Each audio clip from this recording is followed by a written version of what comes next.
Well, did you spot the similarities in the two statements? It almost seems like the mayor of Leicester is echoing the fact-free statements made by Freeman, pinning the blame on Hindutva ideology for attacks. This is exactly why it becomes problematic. See why this is an issue. The man who seemingly extracted commitments from Mayor Soulsby is one of the men on your screen that you see at the moment as we speak, in a pair of white trousers and black jacket, seen as part of the mob running rampage in Leicester.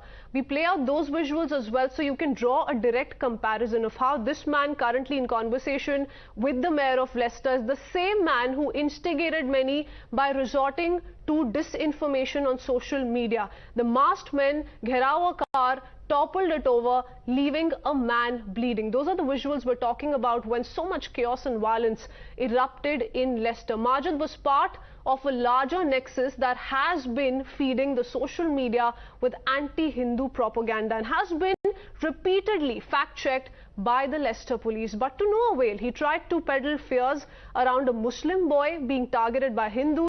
That was busted by the Leicester police. Then he spread fake news that Hindu men had tried to abduct a Muslim girl, which was again called out by the police itself. So we're talking about a repeat offender, and here he is seen conversing with the Leicester mayor, who has reached the conclusion, by the way, that it is the Hindutva forces that are to be blamed for what happened in Leicester. The question now is, with Hindus in the United Kingdom already feeling wronged by bias, one-sided coverage by the media, where they feel that despite being victims, they are being portrayed as perpetrators, will this statement by the mayor not further reduce their hopes of getting justice? That's the big question. And to get in a perspective, we're being joined by Mr. Bob Blackman. He's speaking to us here on Times Now.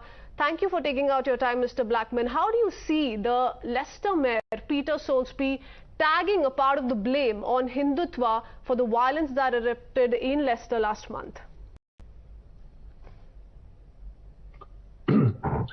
Well, Namaskar, and a pleasure to join you today.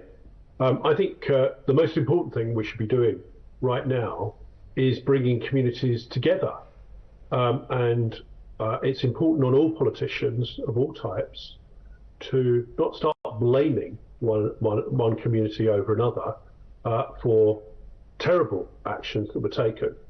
I think one of the problems we've seen in Leicester is attacks on temples, desecration of temples, and attacks on individuals. And the fact is that has happened to the Hindu community. We know those are fact. There was a lot of social media speculation, which is alleged to have caused this violence, that in some way, shape or form that mosques have been attacked. The police had to take action in Leicester to actually point out these stories were totally and utterly untrue, which then stacked up problems. One of the key concerns I have is, as I understand the situation in Leicester, a lot of people came in from outside. People, particularly from the Muslim community, came in from outside to cause this violence against peaceful Hindus. Now in Leicester, as we know, the communities have lived side by side for a very long time indeed. And whilst there are always tensions, because there are always tensions between communities, they've settled things very amicably between themselves and made sure the faith leaders have resolved any differences of opinion and any problems that have been caused by people. Unfortunately, I think that the remarks that I've seen are ill-judged and seek to lay blame on the Hindu community, which are, I'm afraid, not true. So we need to be in a position whereby politicians of all types of persuasions cool this situation down, calm the situation down, get talks between the different communities, and make sure that external people coming in to cause violence and separating communities don't succeed. So I was shocked when I saw the video of those remarks. I don't think it helps the situation one iota, and indeed fuels fears amongst the Hindu community in the United Kingdom that actually, that everyone's prejudiced against them. Now, I'm very clear as we build up to Diwali, which obviously happens in just over a week's time, and New Year. Those celebrations will be celebrated in the UK by, well, 1 or 2 million people, and they should be enabled to have those celebrations in peace and harmony. So we as politicians should be promoting the position of celebrating those religious occasions in peace. I mean, I personally will be aiming to visit 12 temples on New Year's Day to join with others in celebrating. And that's what we should be doing, not stirring up trouble between the communities.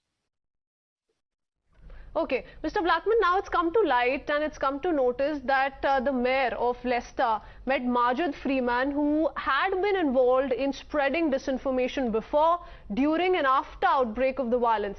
The mayor earlier promised an independent inquiry on the violence. Do you think now that this has happened, we just played out that conversation as well, do you think that the independence of any such probe will be questioned now? Because earlier on it was this very mayor of Leicester itself who said and rather put questions on the disinformation and had blamed the disinformation on social media for what had happened in Leicester.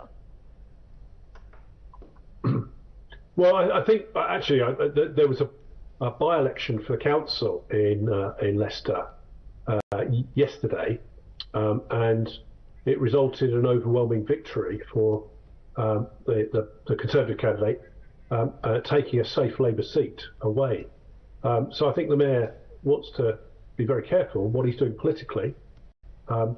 It's very clear that, to me, that if you're going to have an independent inquiry, then that needs to be completely independent, look at the evidence, receive the information from all groups, and make sure that it's completely impartial. The risk is if politicians start commenting on who they think to blame for what's happened before that takes place, it runs the risk that it's no longer an independent inquiry.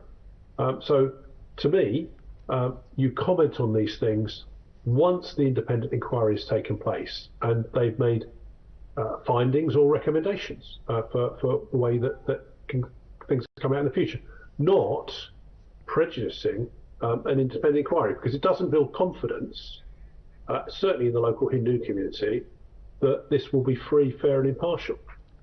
Okay. All right. Stay on with us, Mr. Blackman. Let me quickly go across